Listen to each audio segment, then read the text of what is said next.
Hi, this is Melanie, and this is my article. This article started with the story of a middle school mathematics teacher who taught native English speakers for the first 15 years of her career. Everything went smooth.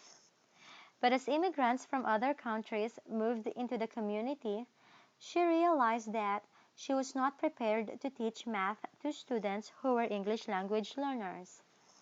Actually, she's not alone.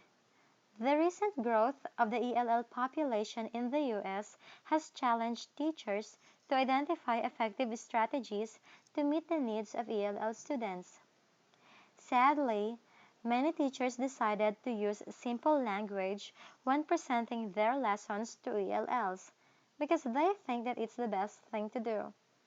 Unfortunately, according to this article, these classroom practices hinder ELLs from learning math. Here are the 7 research-based strategies that support ELL's mathematical proficiency. I'll paraphrase for efficiency. The first one, tapping prior knowledge. Second, decorate classroom with math. Third, explain English words that have multiple meanings and expect ELLs to use alternative forms of communication. Fourth, comprehensible input. Fifth, use both linguistic and mathematical representations of equations.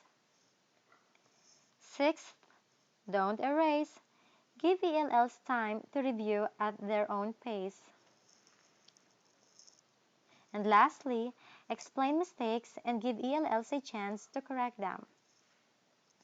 So now, we have 7 research-based strategies. But ultimately, the question is, how can we enhance math lessons for ELLs? The authors propose a 4-part process that involves the following.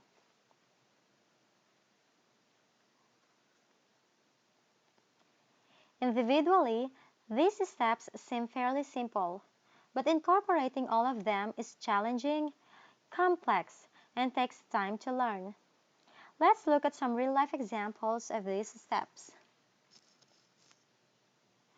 One teacher said that she displayed 3/4 and 7/8 on the board and asked students to work with a partner to determine which fraction was larger and to explain their answer through pictures, words, or numbers. One of the students, named Maria, an ELL, created representations of both fractions in determining which fraction is bigger. Notice that she drew a rectangle, divided it into 2 rows, used the numerator to determine how many columns to make, and then used the denominator to determine how many parts to shade. Maria claimed that the one with more unshaded spaces was the larger fraction. Who thinks Maria is right?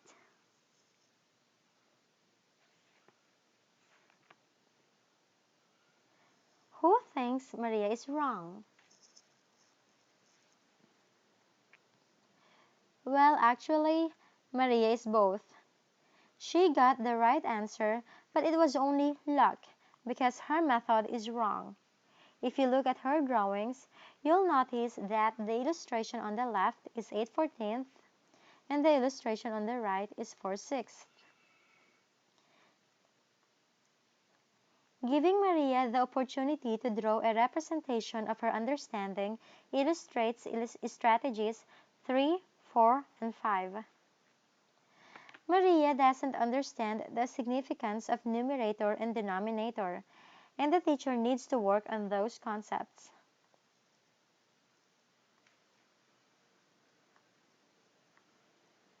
Alright, let's proceed to the next one. Sarah, an effective teacher of Latino ELLs, believes that no one needs to reduce the curriculum's level of complexity, especially its language, in teaching ELLs.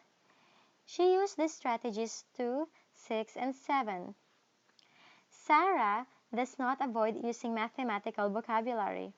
Instead, she builds meaning for each word. For example, her students didn't know the word congruent. It's a technical word. Can you select the congruent figures? If you pick C, you're right. Let me show you how Sarah explained congruent. I'll give you a few moments to read it.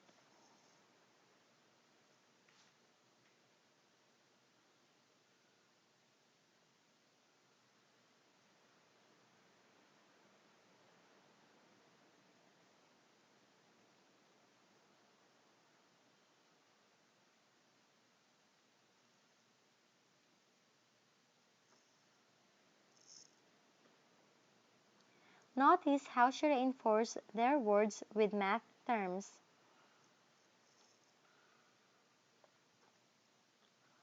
Another aspect of developing language in context was derived from strategies 1 and 3. For example, one teacher inquired about the meaning of round and was surprised to hear responses related to rounding up cattle, a round in a boxing match, as well as the common reference to a circle. This conversation helped distinguish multiple meanings of the term round and introduced another meaning in relation to rounding to the nearest tenth of a centimeter.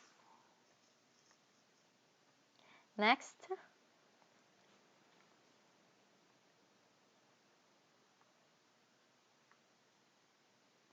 according to Gutstein, no single curriculum will be relevant to all students, and the real-life context is not necessarily a meaningful one.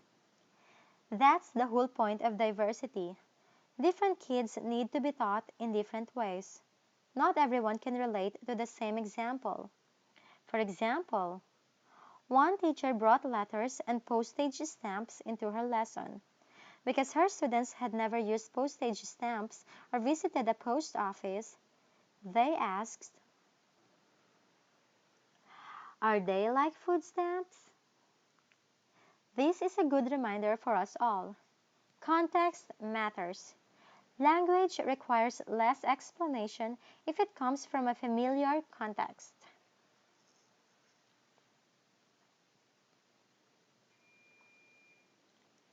Let's proceed to the fourth one.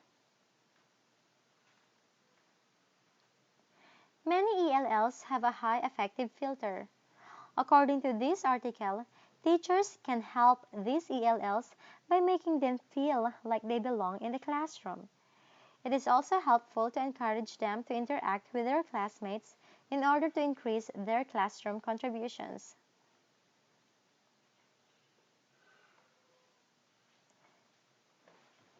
For example, teachers should carefully select partnerships, recognizing that some students who dominate partnerships will not help ELLs gain confidence in group activities. Although the teacher ultimately wants the ELLs to work well with all their peers, in the beginning, they need to identify partners who will be the most receptive to their participation.